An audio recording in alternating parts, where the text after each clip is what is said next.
I had not anticipated how hard this would be. I kept wishing the Sim had ransacked the place the way they had Patria's and carted off everything. This way was much crueler, making me face the waste of my life before me. Here was the book of Martí's poems Leo had dedicated to me, in memory of my great affection.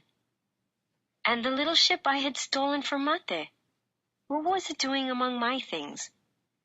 And here was a yellowing newspaper with a picture of Lina Lovaton, captioned with a poem by Trujillo. And a holy card from our pilgrimage to Higüey, the time Patria claimed to have heard a voice. And a Nivea tin full of smelly ashes, probably from some Ash Wednesday when Mama had dragged me to church. I went to the door for a swallow of fresh air. Early evening it was, the cool of the day. The little square looked like a tree full of crows. There must have been over 100 people strolling, sitting on benches, idling in front of the little gazebo where rallies were held, and contests on holidays. It could have been Benefactors' Day all over again, except that everyone was dressed in black. As I stood at the door, not fully comprehending the sight, the trucks began to roll in. Guardias unloaded. The clicking of their boots as they went into formation was the only sound. They surrounded the square. I stepped out on the sidewalk. I don't know what I thought I was going to do. All strolling stopped. Suddenly, everyone faced me, and one totally quiet moment passed. Then, almost as if at a signal, the crowd disbanded. Little groups began walking towards the side streets. In minutes, the square was empty. Not a shot had been fired, not a word said.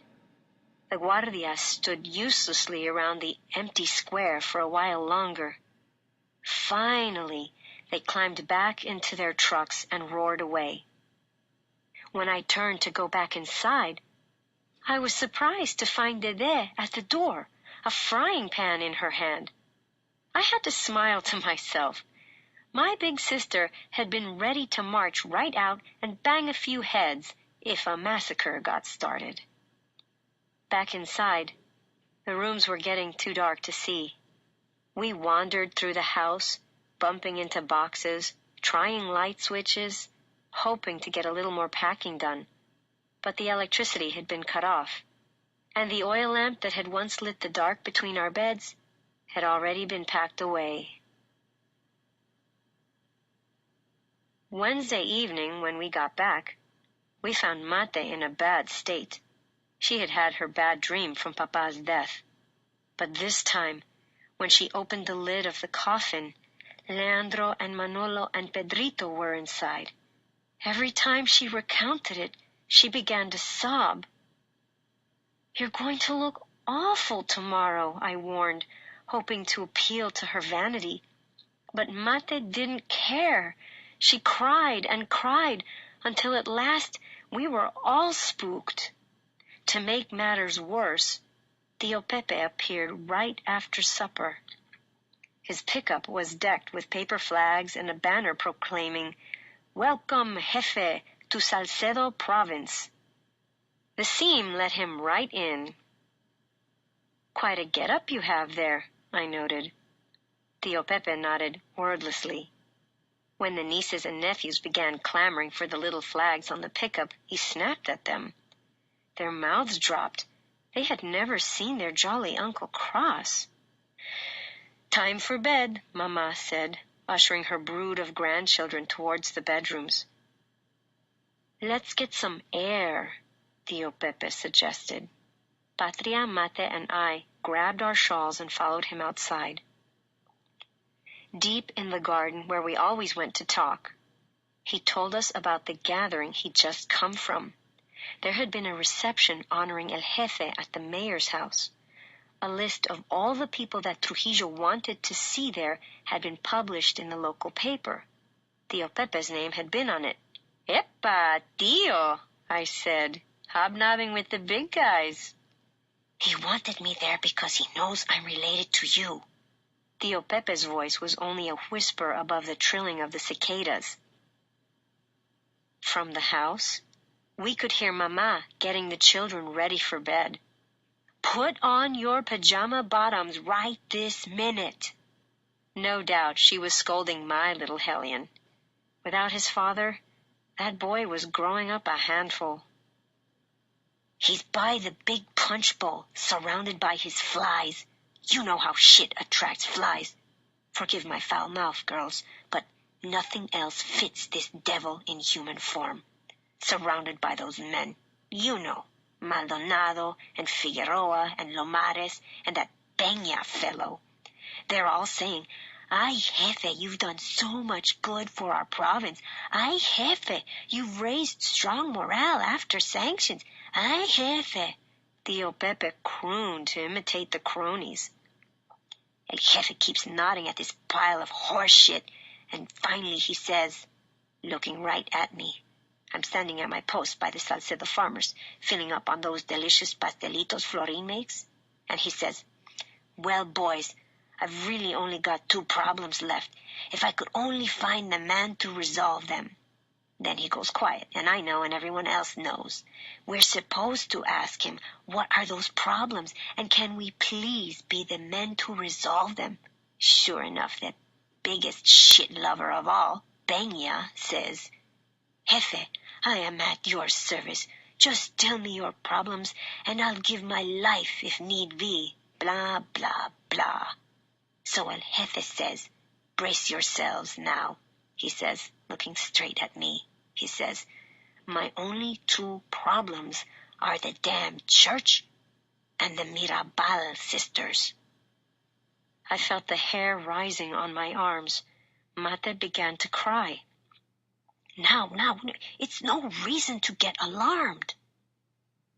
Tio Pepe tried to sound like his usual cheerful self. "If he was really going to do something, he wouldn't have announced it. That's the whole point. He was giving me a warning to deliver back to you." "But we aren't doing anything," Mate said in a weary voice. "We're locked up here all week except for visiting the men. And it's not like we don't have permission from Peña himself." "Maybe, for a little while anyhow, you should think about not going out at all." So Trujillo was no longer saying Minerva Mirabal was a problem, but that all the Mirabal sisters were. I wondered whether Dede would be implicated now that I had dragged her with me to Montecristi. Patria hadn't said a word the whole time. Finally she spoke up. "We can't desert the men, Tio." Just then, the light from the children's bedroom that gave onto the garden went out. As we stood in the dark a while longer, calming ourselves, I had this eerie feeling that we were already dead, and looking longingly at the house where our children were growing up without us. The next morning, Thursday, we stopped as required at SEAM headquarters on our way down to La Victoria. Rufino came back to the car without the papers. "He wants to see you." Inside, Peña was waiting for us, the fat spider at the center of his web. "What's wrong?" I asked the minute we sat down where he pointed. I should have kept my mouth shut and let Patria do the talking. "You don't want to make a useless trip, do you?" He waited a long second for the grim possibilities of his statement to sink in. My nerves were worn thin after the bad night we'd spent. I leapt up, and thank God Peña's desk was in the way, for I could have slapped the fat, smug look off his face. "What have you done to our husbands?" The door opened. A guard peeked in. I recognized Albertico, our village mechanic's youngest boy. The look of concern was for us, not Peña. "I heard shouts," he explained. Peña whirled about at that. What do you think, pendejo, that I can't manage a bunch of women by myself? He shouted obscenities at the scared boy and ordered him to close the door and to pay attention to his business, or he'd have business on his hands he wouldn't want to pay attention to. The door closed immediately in a flurry of apologies. Sit! Sit! Peña motioned me impatiently towards the bench where my two sisters already sat, rigid, clutching their hands in silent prayer. You have to understand, Patria said in a placating voice. We're worried about our husbands. Where are they, Captain? Your husband, he pointed to her, is at La Victoria. I have your pass right here. With a trembling hand, Patria took the paper he offered her. And Manolo and Leandro? They are being moved. Where? Mate asked, her pretty face perking up with ridiculous hope. To Puerto Plata. Why on earth? I confronted Peña. I felt Patria squeezing my hand as if to say, watch that tone of voice, girl. Why, I thought you would be pleased. Less distance for the butterflies to travel. Peña spoke with a sarcastic emphasis. I wasn't all that surprised he knew our code name, the way people were brooding it about.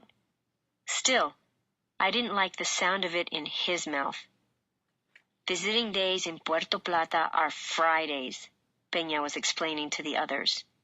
If you women want to see your men more often, we can arrange for other days as well. Certainly there was something suspicious in his granting us these privileges, but all I felt was numb, resigned, sitting in that stuffy office. Not only was there nothing in the world we could do to save the men, there was nothing in the world we could do to save ourselves either. Talk of the People, Voice of God. November 25th, 1960. The soldier was standing on the side of the road with his thumb out, dressed in a camouflage uniform and black laced-up boots. The sky was low with clouds, a storm coming. On this lonely mountain road, I felt sorry for him. What do you say? I asked the others. We were evenly divided. I said yes. Mata said no. Patria said whatever. You decide, we told Rufino. He was fast becoming our protector and guide. None of Burnigal's other drivers would take us over the pass. Mate had grown suspicious of everyone since Tio José's visit. He is a soldier, she reminded us. On my side of the argument, I added, so we'll be all the safer. He's so young, Patria noted as we approached the shoulder where he stood. It was just an observation, but it tipped the scales, and Rufino stopped to offer the boy a ride. He sat in front with Rufino, twisting his cap in his hands. The uniform was too large, and the starched shoulders stuck out in crisp, unnatural angles. For a minute, it worried me that he seemed so uncomfortable. Maybe he was up to something. But as I studied the closely cropped head and the boyish slenderness of his neck, I decided he was just not used to riding around with ladies. So I made conversation, asking him what he thought of this and that. He was headed back to Puerto Plata after a 3-night furlough to meet his newborn son in Tamboril.